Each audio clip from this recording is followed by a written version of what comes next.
Hello physics students, in this video I'm going to be going over question 43 and it goes like this. An ice sled powered by a rocket engine starts from rest on a large frozen lake and accelerates at 13 meters per second squared.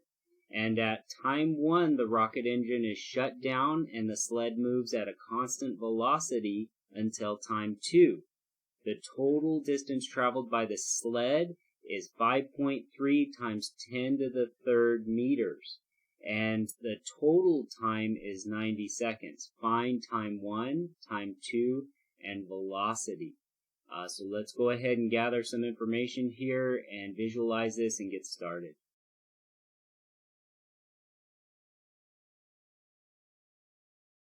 So this question actually has two parts to it. It has a point where the sled is accelerating, and then it has a point where the sled stops accelerating and continues traveling at a constant velocity across this frozen lake. So what I want to do is show that to you in a graph format here. So the sled starts out at 0, starts out at rest, and starts accelerating.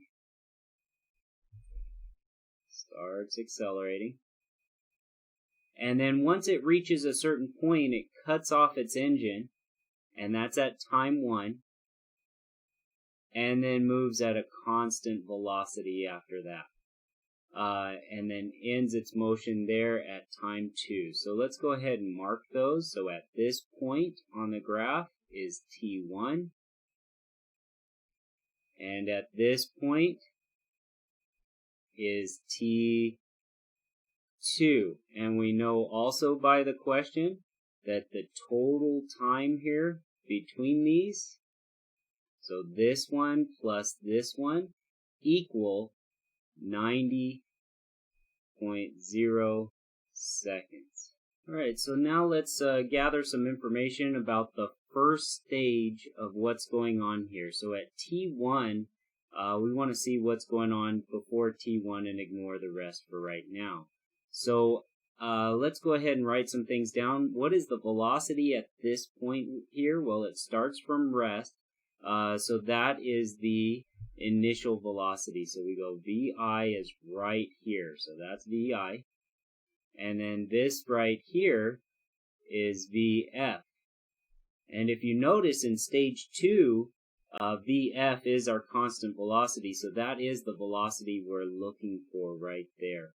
Now there are also a couple other things we ought to note here. At this point right here, there's a change in x value, which is change in x1.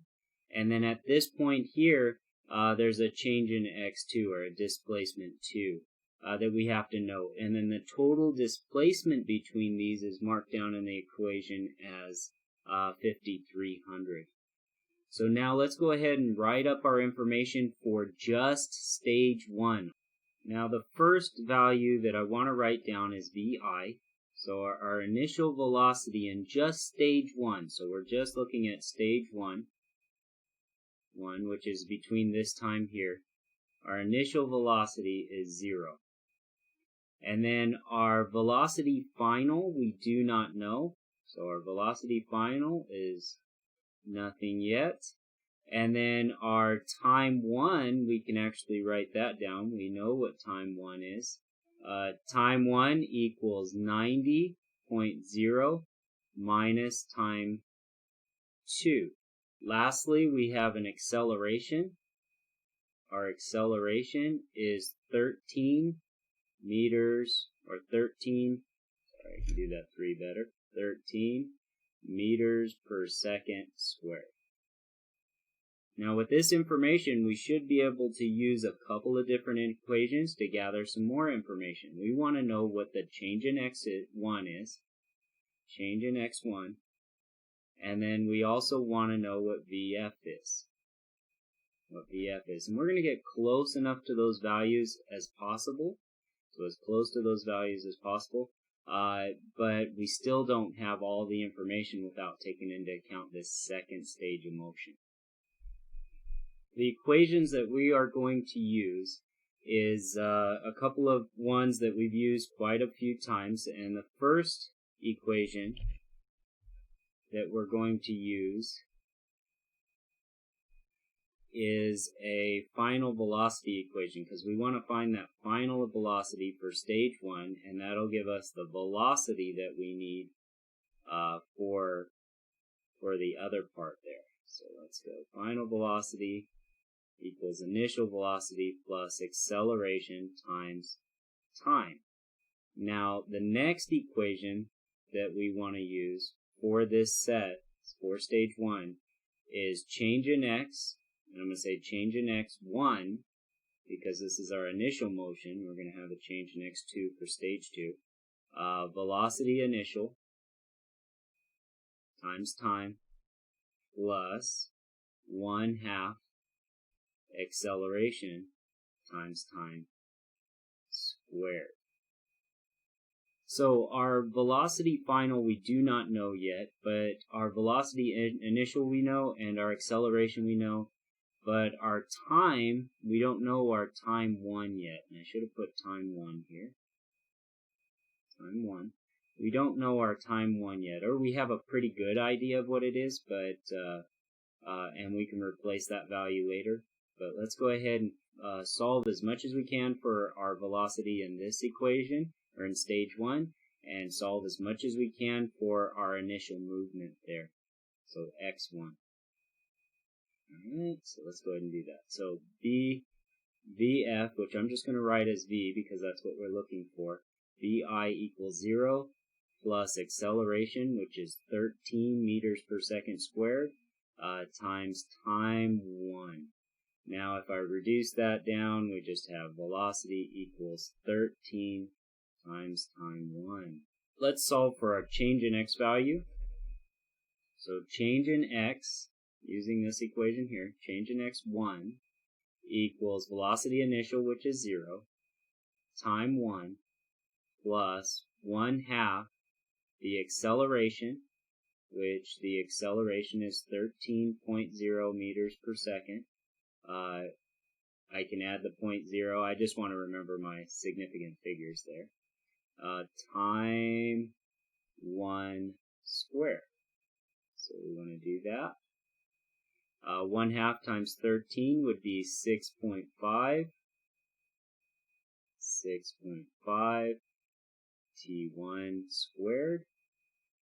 And then 0 times T1 equals 0, so that equals change in x1. So now we have our change in x1 here. So change in x1 equals 6.5 T1 squared. Alright.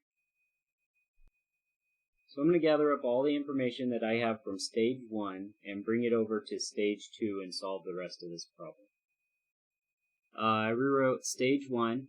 I put the relevant information there. I changed it from VF to just the velocity that we're looking for, because if you notice here on the graph, you had V initial, which was 0 here, and then it goes up to the velocity here. So we calculated that to be 13 times T, and then that stays constant throughout the equation. So that's a constant value between both of these parts of the equation. So you have T2 that we're looking for in this one, and we're also looking for change in x2. And I think the way that we're going to get this information is by finding that change in x2. We have change in x1, which is our 6.5 t squared. Now we need to find our change in x2, and how we do that is basically a regular, I guess you would say, distance equals rate times time equation. So if you go change in x2, so change in x2 equals velocity, and we know the velocity from our last one, times time 2. So let's go ahead and substitute out our velocity here for 13t1. So let's go ahead and do that. So this part becomes change in x2 equals 13t1 times t2. So you can see that I just switched out the velocity here for that 13t1.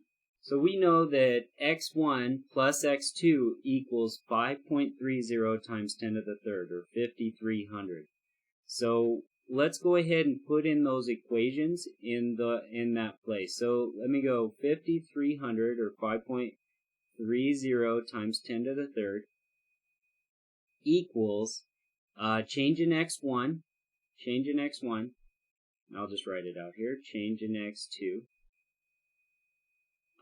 which also equals, so 6.5 t1, 6.5 t1 squared plus 13 t1 t2. And you can also see that we now can figure out t2 as well, because t1 is 90 seconds minus t2. Well, t2 is now 90 seconds minus t1. It's the same type of thing there. So we can replace t2 with that 90 seconds minus t1. So let's go ahead and do that. So 5,300, and I'll write it completely out here for you, equals 6.5 t1 squared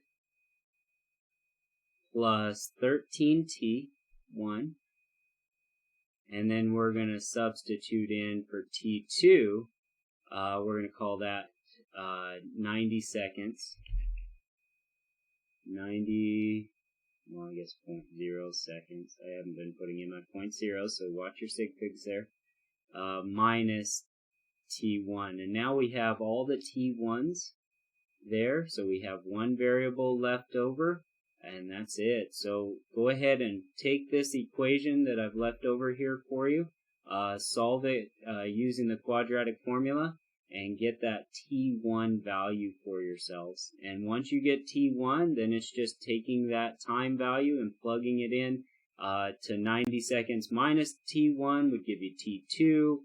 And then once you have t2 or t1, you can also plug in t1 here to get your velocity. And I think this video has become long enough, so go ahead and finish that problem, and I'll see you back here for question 44.